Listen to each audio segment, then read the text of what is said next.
Okay, so the next thing we're going to do is we're going to do our top stitching now, and it's called the J stitch.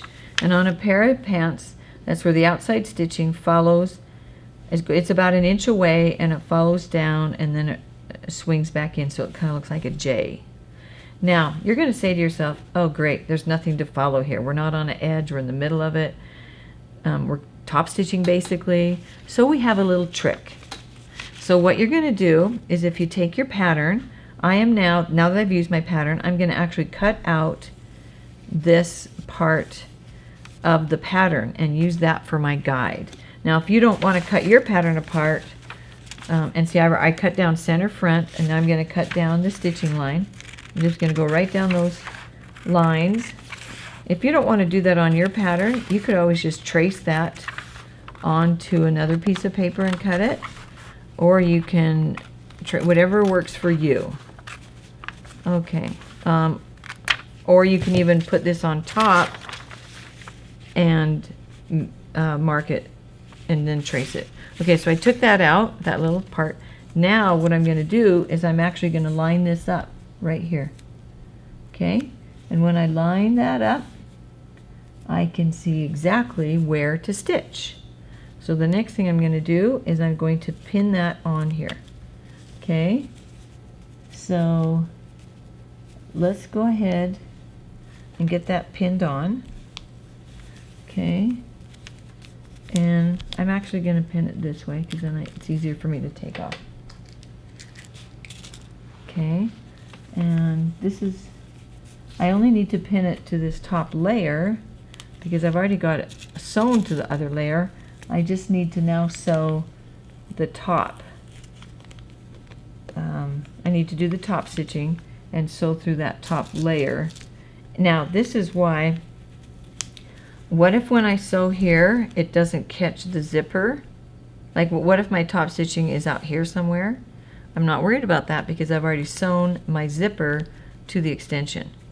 So the most important thing here is to get it straight. But line it up, which we've already lined up because we've got it sewn. So I might just go ahead and, just to make sure I don't get any bubbles, you can, you know, go ahead and line that up just to get started. Okay, so now let's go over to the sewing machine. And just to let you know, we are on step number 8. And it says, measure the width of the J-stitch from the pattern, mark the curved part of the fabric. So because I'm actually going to follow this paper along here, I don't need to mark it. But if I didn't want to use this paper, I could just take a marking pen and mark that whole stitching line, which might be easier. Now this says to use the quilting bar or seam gauge from the machine's attachment to top stitch, parallel to the folded overlap. Let me just mention, I'll tell you what that is. When we go over to the sewing machine, I'll show you what that quilting bar is. And then the last step is to secure the lower edge with a bar tack. So I'll show you how to do that too. So let's go to the machine. Okay, so what I'm going to do is I'm going to show you how to use the quilting bar, and then I'm not going to use it because I've already marked it with this paper. But if I was not going to use the paper and going to use the quilting bar, then what you do is on your foot there's a little screw back here. This is what the quilting bar looks like. You put it through that little hole to where you want it, and I would want it to be, so I'd have to move my needle over. So if my needle was like let's say it's right, whoops, I don't want to lose that. And where's the other thread? I'm just going to go like this so I don't lose it.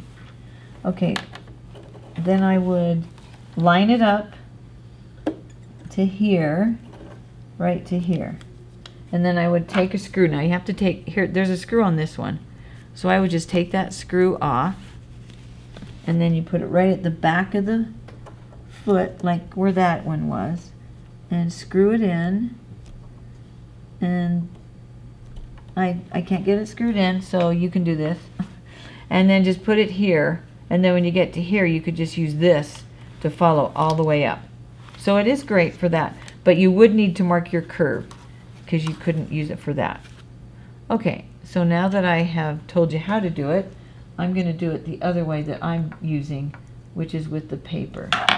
Okay, so I'm going to take that out, and I'm actually going to start from the top, and I'm going to go down. Okay, so let's get this where it needs to be. And now I need to move my needle back over again, because remember, your needle is always between the zipper tape and your stitching, and well, and the presser foot. So I'm going to go down right here and put that down, and I've got it folded, so now I'm going to take this out, so that's smooth.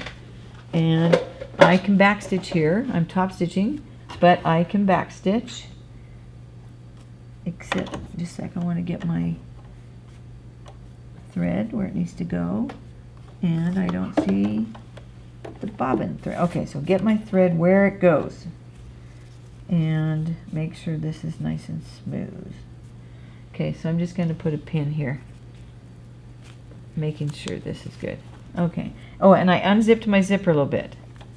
Okay, because it's hard to go around that zipper foot, even though there's an extension, it causes it to kind of bubble. So, okay, here I go. Okay, let's go.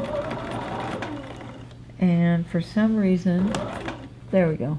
Okay, it wasn't catching on my feed dog, so I had to kind of push it along there for a second. Okay, now I've got my paper here. Okay, and you know what? I took the paper off. I'm going to put it back on because it's helping me to... Okay, I'm just going to follow this all along. And I'm going to go right, take that off, keep my paper there. You could pin it the other way. I pinned it this way because it's easy to take off, but the other way might have been easier. Anyway, so just follow your paper. I've just got it right along the foot. And move your pin. Now I've got to be careful because I'm actually going to slide my pin over because I want to keep it on so I don't lose my place. So I'm just going to follow that, go right around that little curve. If you happen to catch the paper, no big deal. It comes right out. Okay, and I'm just going to keep going right here.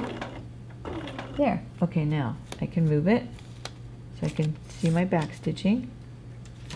And let me get rid of this now. And now I'm just going to back stitch a couple of stitches. And then I'm going to go forward. Okay. All right. So let's look at it. See how it looks. Okay, it does not look great. Beautiful. Okay, the white does not look too great on the black, but if you want to contrast. Okay, so the next thing we're going to do is on the last sentence on your instruction says, secure the lower edge with a small bar tack to cover the back stitching. So what I'm going to do now is, I hate loose threads, so first I get rid of those. And then the next thing I'm going to do is I'm going to turn it around, and right here where I back stitched, I'm going to do a bar tack. So an easy way to do a bar tack, first of all, is to take out your zipper foot, put in your regular foot, then put your needle back to normal in the middle, and go to your buttonholer and push your buttonholer. Okay? And the buttonholer, I'm going to have it do the first bead of the buttonhole. So I want to make sure it's going to work out, so I might do a little buttonhole right here. I'm just going to do here on the edge so you can see that.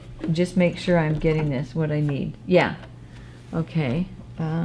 Let's make sure it's lined up. Okay, that's working good.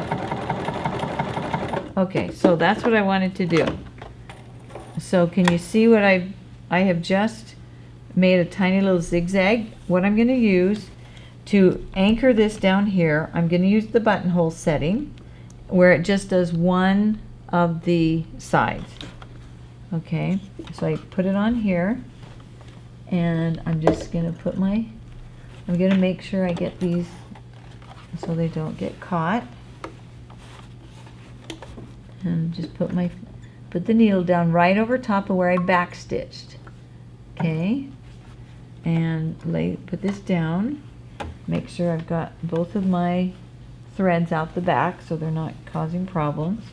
And then I'm just going to go straight over, and I'm going to go right. I just want to make sure I'm okay catching that. Just go right over top for like quarter, not there. I'm done. Okay, and now I'm going to take it out, and I've bar tacked it. So if you were to look at your jeans, you would see that they're bar tacked. They often do it in 2 places, but it's okay if you just do the one for this assignment. But this is what it's going to look like. See, there's my little zigzag right at the end. A lot of times on your jeans, they'll have another one like right here. But because I just did an extension where it just folded over, I didn't really need that. But can you see? That is your zipper. And you can see that it's got the extension. It works, which is really nice. A nice feature is a zipper that works. But you can see it's actually, and then here's your crotch seam, and it joins right into that. So this would be hooked to the back. So a fly front zipper is really not that hard once you just figure out the steps. But in some ways, I think this is one of the easiest zippers to sew. So good luck, and may the force be with you.